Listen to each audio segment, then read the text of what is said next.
E, pô, você comentou rapidamente que gostaria de estar naqueles debates lá presidenciais.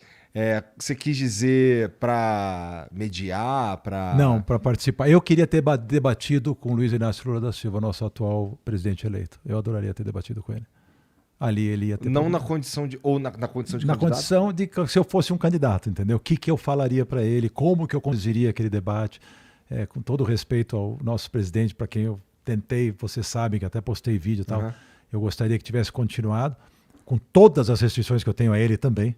Eu tenho restrições aos dois, né? Por motivos diferentes. Né? O ex-presidente Jair Bolsonaro, uma pessoa que eu tive o prazer de conhecer pessoalmente, Ex-presidente decente, ano que vem. Esse ano ele ainda é futuro presidente. ex-presidente, nosso atual presidente, é uma pessoa séria e boa índole, gente boa, simples, só que esqueceu que foi eleito presidente de um país que é a segunda maior democracia do mundo, que tem 215 milhões de habitantes, que está entre a 10ª economia do mundo e que faltou assumir em muitos momentos a liturgia do cargo. Entender o que é esse cara, que exemplo que ele era para as pessoas. Independentemente das besteiras faladas no passado. Se eu fosse ele, eu teria dito para todo mundo: gente, eu me arrependo de muita besteira que eu já falei no passado. A gente vive, cresce e aprende. E eu proporia a harmonia para o meu país e não a divisão do meu país. Porque em termos de entrega de governo, com ministérios, com economia, com tudo, foi muito bom, teve muita coisa boa. Nós tivemos ganhos incríveis, só que ninguém ficou sabendo. Porque um presidente que bate na mídia há 4 anos, como o Trump bateu também, dificilmente se reelege. Você não tem que bater na mídia, você tem que fazer as pazes com a mídia. Você não vai perder personalidade por isso. Você não vai perder a sua autenticidade por isso. Tudo, Igor, depende da forma. Você não perde o conteúdo se você aprender a forma. Para de gritar, para de espernear, para de xingar. Você é o presidente da República. Né? Você é um exemplo jovem. Ali que ele pecou. Porque a montagem do ministério foi maravilhosa, o não querer entrar no jogo. Ele quebrou um sistema difícil, corrupto, que nós vivíamos durante décadas nesse país, né? Com atitudes totalmente diferentes que os presidentes anteriores, em relação a não tem negociata com esse presidente. Eu conheço alguns ministros pessoalmente, e ele não pode nem ouvir falar quando alguém quer fazer algum tipo de negociata lá. Ele não dá espaço para isso. É que nem a mulher bonita que quer ser cantada, se ela não te dá espaço, você não vai chegar. O presidente não dava espaço para esse tipo de coisa. Ah, mas teve o toma lá da cá. Teve negociações que, se não fizerem, não aprova nada. Aí o país não anda. Isso ele teve que fazer, que é, vamos dizer, beneficiar o reduto de um ou de outro deputado e tal, para poder, o partido tal, para poder ajudar e poder aprovar seus projetos. Mas, no geral, nesse lado da decência, né, foi um governo que fez o que tinha que fazer. Aí faltou, então, o presidente assumir esse papel. Ele criou uma rejeição muito grande a ele mesmo. Se você analisar comigo, eu não ia falar tanto de política hoje, mas se você analisar comigo hoje, quem elegeu o presidente Jair Bolsonaro chama-se Luiz Inácio Lula da Silva. E o seu partido, principalmente o PT. A aversão era tão grande na época, tudo que foi feito por esse partido, que se você botasse essa batata frita candidato, ganhava. E nós tivemos o presidente batata frita lá. E o que acontece? O Jair Bolsonaro teve peito e coragem de assumir esse papel, que ninguém teve, e ele foi eleito. E depois, em 2022, quem elegeu Luiz Inácio Lula da Silva foi Jair Bolsonaro. Ele foi o maior cabo eleitoral que o Luiz Inácio Lula da Silva podia ter, com as atitudes dele, né, com a falta de jogo de cintura que um presidente tem que ter.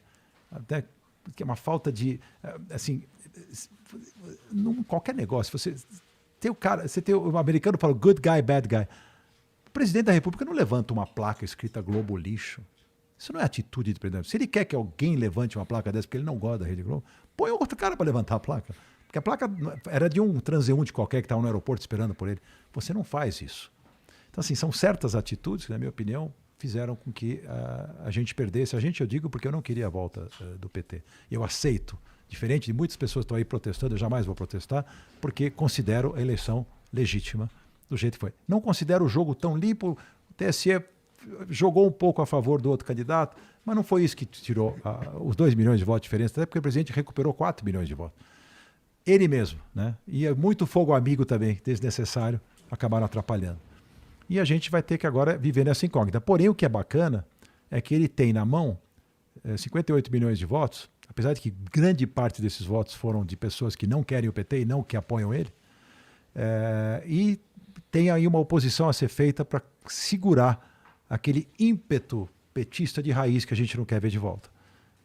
Eu acho O difícil Lula que foi isso aconteça inteligente mesmo. quando convidou Alckmin para ser vice, já mostrou um caminho menos esquerdista, né? E pelo que nós estamos vendo aí, se por acaso ele tiver essa serenidade de botar um ministério que não seja tão político, né, que seja um pouco mais técnico, ou então políticos que são, né, acima de qualquer suspeita, aí a gente vai ter eventualmente a torcida que nós temos é pelo Brasil, independente de quem é o presidente da República. O Brasil é maior do que esses indivíduos. Não pode personalizar tanto neles dois. Isso que é ruim, entendeu? Eu concordo muito. Eu gostaria muito que o Brasil tivesse projetos de país que independessem dessas pessoas. Concordo entendeu? muito. Eles têm que ser a mola mestra que faz, o fio condutor que faz acontecer. Mas não pode cair tudo na persona dessas pessoas. É muita responsabilidade para eles. Nem são preparados para isso. O Lula é um político experiente, mas não é um administrador nem um gestor. Entendeu? Então ele precisa ter gente em volta dele que sejam bons gestores. O Jair Bolsonaro era um político experiente também, 30 anos. Ele também nunca foi gestor de nada. Mas ele teve a inteligência de botar um ministro da Economia, que eu considero o melhor de todos da história do Brasil e um dos melhores do mundo, que é o Paulo Guedes. Colocou o ministro da Infraestrutura, nosso futuro governador, que era um espetáculo de profissional. Colocou a ministra Tereza Cristina na Agricultura, colocou gente, até o Marcos Pontes na ciência, um cara que tem um currículo invejável, gente decente, gente séria, gente trabalhadora. Isso mudou o resultado. Só que ninguém ficou sabendo, porque briga com a mídia, não anuncia, não fala, né? Ninguém. Como você cria um ambiente negativo, um círculo vicioso contra você mesmo, você não tem como quebrar essa bolha. Ela é toda negativa. Qualquer coisa que ele fizer está errado. Ninguém nunca vai reconhecer nada. É lamentável, né? Foi muito melhor do que falam, mas eu dou muita razão às pessoas que criaram um antagonismo ao presidente pelas atitudes dele mesmo. Foi ele mesmo que fez isso. Tinha uma casca de banana no outro lado da rua, ele ia lá e pisava. Desnecessariamente. Porque o bom governo que acabou sendo o resultado final do que foi feito, em termos de economia, em termos de auxílio aos mais necessitados, ele mostra esses números. Os números são muito bons. Marco do saneamento, transposição de São Francisco, independência do Banco Central, reforma da Previdência. Uma série de coisas que aconteceram que mudaram o país. Privatização da Eletrobras. Sabe? Então, assim, um monte de coisa interessante, importante, que acabou sendo jogada fora por postura pessoal. Isso é uma pena. Pena. Se a postura pessoal fosse diferente, se ele se abrisse para todo mundo. Quero governar para todos. Não só para os bolsonaristas. Vou governar para todo mundo. O brasileiro, ele é o povo independente da ideologia, do que ele pensa. Eu não vou desrespeitar a ideologia de esquerda só porque eu não concordo com ela. É um direito que o cara tem de ter a ideologia dele. É um direito que ele tem de pensar do jeito que ele quer.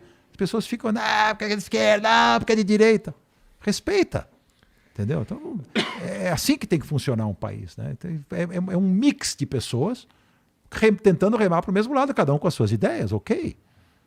Infelizmente mas não é está assim. todo mundo, idealmente, querendo a melhoria e o progresso do país, né? Idealmente. É o que deveria querer, né? É. É o que deveria querer. Agora é o seguinte, já foi. Vamos parar com essa loucura e vamos fazer esses caras que estão lá, faz uma oposição. Se tiver coisa errada, vai para a rua, não tem problema nenhum. Mas não deu nem tempo de ver se vai ter coisa errada. Não, já estão na rua. Porra. Querem questionar? Não dá para questionar.